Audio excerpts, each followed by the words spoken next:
Good morning po. Good morning po. Hoy, classmate. Classmate ba ka? Sino ka nga baga? Ito kayo kilala mo. Kumusta? Si Kuwan, si Melody. Melody. Yung pala iyan. Oh, ba't ikaw postura. Aba. Natumpak mo, classmate. Melody. Agad mo naman ako nakalimutan. Classmate mo nung high school. Di ba ga? Sus.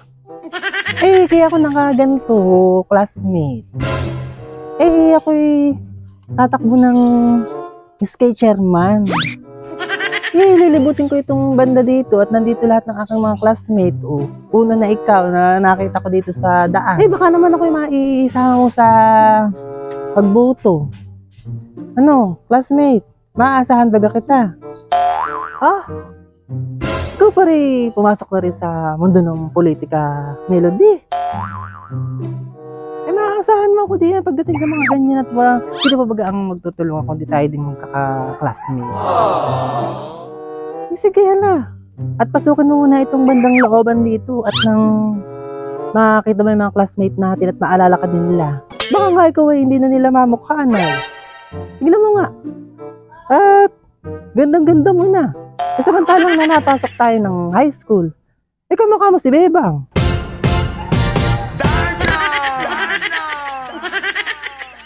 Grabe siya.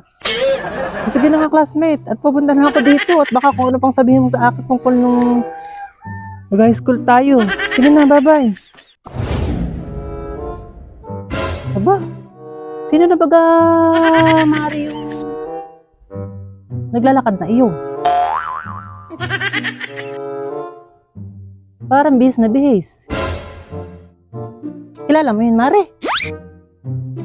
Ay, Mari, ayun yung anak ni Kumaring Helen. At yun tatakbo ng SK chairman. Yun nakabilang dun sa partido ni na Kapitan Talaba. Di mo na ba nabalitaan, Mari? Siguro hindi mo pa alam, edi sasabihin ko na sa iyo, Mari.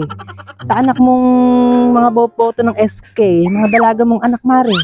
Ay baka dami nyo na si Melody. Yun sa partido ni Kapitan Talaba.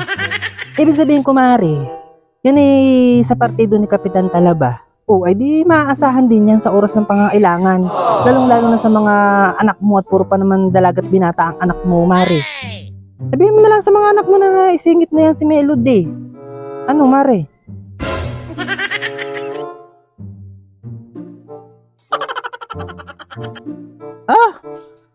Anak ba gaya ng aking mortal na kaaway na si Helen?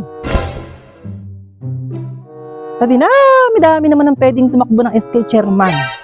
Ba't yun pa naman ang pumanig kay Kapitan Talaba? Kami, Mari, matagal na kaming magkasira niyang si Helen.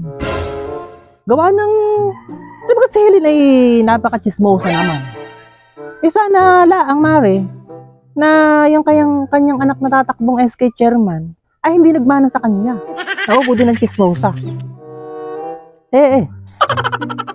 Pero sa amin naman pagkakasira ni Helen, matagal naman na iyon. Para naman siya napatawad ko na. Kumbaga si Kapitan Talaba naman ang aking tinitingnan na. Parang biyahe na pati. Kung kasama siya ni Kapitan Talaba, baka maiisingit din. Masabi sa aking mga anak na damay nila yung si Melody. Kaya na, Mari, malapit na sa atin si Melody, yung tatakbo ng SK. Hindi makapagkamayan na tayo. Ay, magandang umaga po, nanay. Mga nanay, magandang umaga po. Nene, ikaw ba kayong tatakbo ng SK chairman dito sa ating barangay? Ay, di ikaw yung anak ni Helen. Ano? Ang masasabi ko lamang sa iyo, Nene, Eh sana hindi ka magmana dun sa iyong ina na ubod ng chismosa. Ano?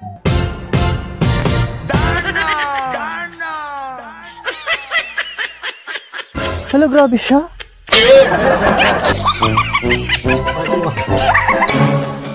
Hoy, ikaw kumarites. Abay, gusto mo rin bagang ma-shoutout? Abay, di like at share mo lamang itong video ito at isa-shoutout kita. Oo, ganon.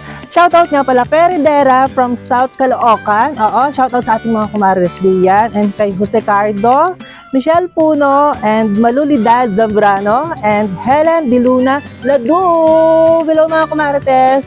And huwag niyo rin pong kalimutang i-like at i-follow ang ating Facebook page, Akira Joy and Gerald Vlog. Opo, and shoutout din sa aking kumare na kapitbahay ko lamang dito, nagpapa-shoutout kay Macy pala, kay Macy Leonardo. Ame, mga kumarites, maraming salamat. Bye-bye!